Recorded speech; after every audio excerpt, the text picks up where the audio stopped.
നമുക്കൊരു ദിവസം എത്ര ഗ്രാം പ്രോട്ടീൻ വരാവാം? ഇതാണ് പൊതുവെ എല്ലാവരും ചോദിക്കാറുള്ളത്.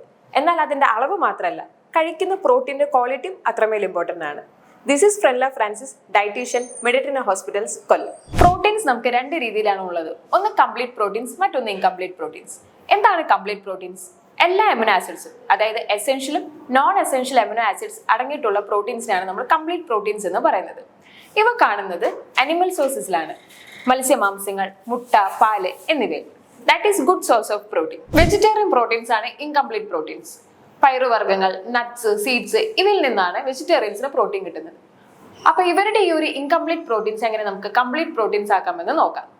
നിങ്ങൾ ഓരോ മീൽസും കഴിക്കുമ്പോഴും സിറിയൽസും പൾസസും കമ്പൈൻ ചെയ്ത് വേണം കഴിക്കാൻ വേണ്ടിയിട്ട്.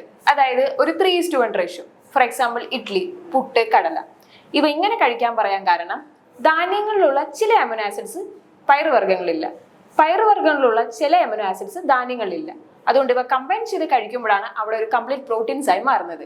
ഇതിന്റെ കൂട്ടത്തിൽ നിങ്ങൾക്ക് നട്ട്സും സീഡ്സും പാലും എല്ലാം ഉൾപ്പെടുത്തുമ്പോൾ നിങ്ങളുടെ പ്രോട്ടീന്റെ ക്വാളിറ്റി കൂട്ടാനും സഹായിക്കും.